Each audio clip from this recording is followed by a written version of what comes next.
Hello everyone, and welcome back to my channel. In today's video, we'll continue building on the simple inventory management system we started in the previous video.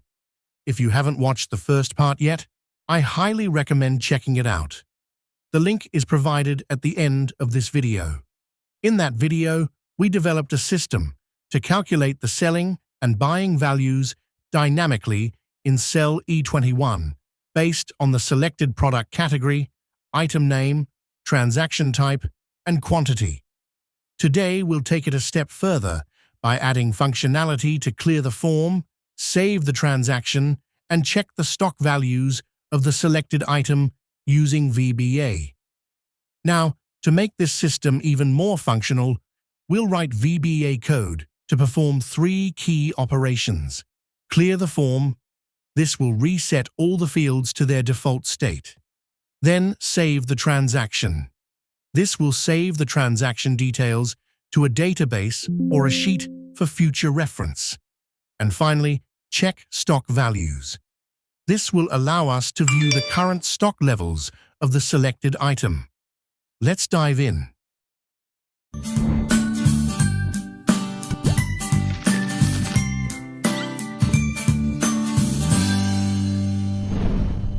Alright, let's start by adding functionality to the Reset button.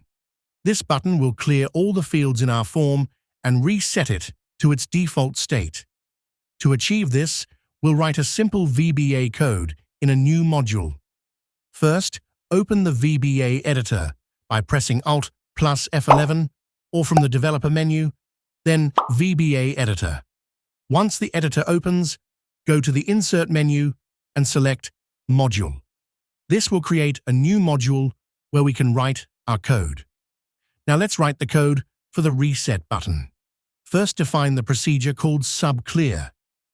This is the name of our subroutine, which we've called clear. It defines the block of code that will run when the Reset button is clicked. Inside the subClear procedure, first I will define the today date in cell E7. So type range E7 dot value equal date. This line sets the value of the date field, cell E7, to today's date. This ensures that every time you reset the form, the date is updated to the current day. Next, we need to clear the category, item name, sell or by selection mode appears in cell G15. Then finally, the quantity cells.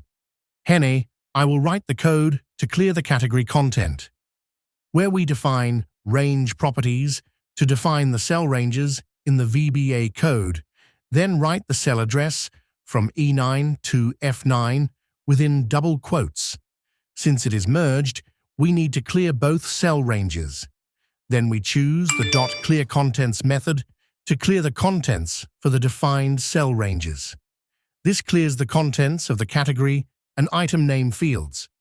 Now let me duplicate the code 3 times and change the cell ranges for the other fields like item name, transaction type, and quantity cells accordingly.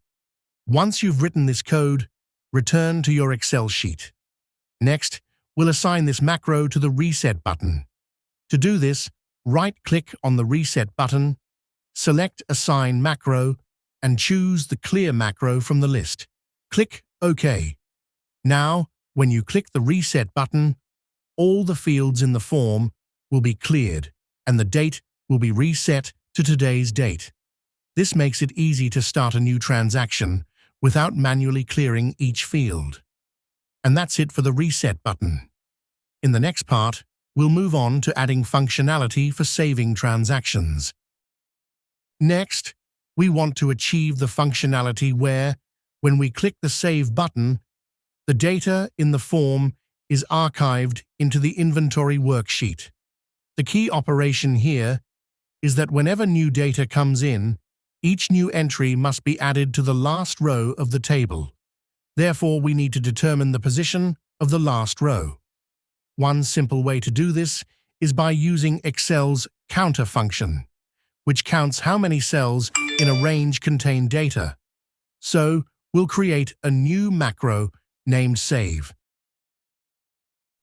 Then, using the worksheet function syntax, we'll call the counter function to calculate how many cells in column B of the inventory worksheet contain data.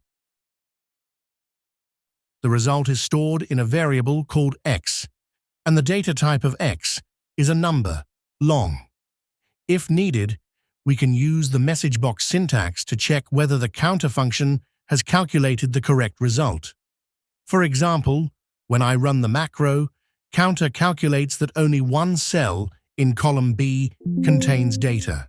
However, since we start recording product stock movements from row 3, we need to add 2 to the result to get the actual last row of the table. Once we know the row number of the last row, the rest becomes simple.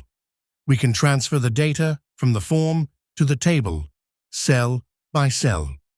Now, let's move on to developing the Save button functionality, where we'll write the VBA code to transfer the data from the form into the inventory worksheet.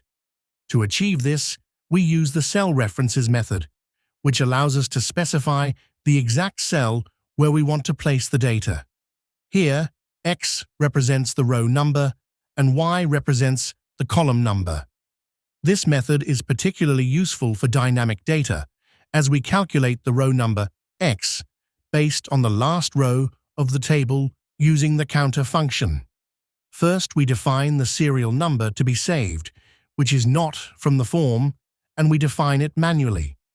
This code sets the serial number in column 2 of the X row by subtracting 2 from X, as data recording starts from row 3.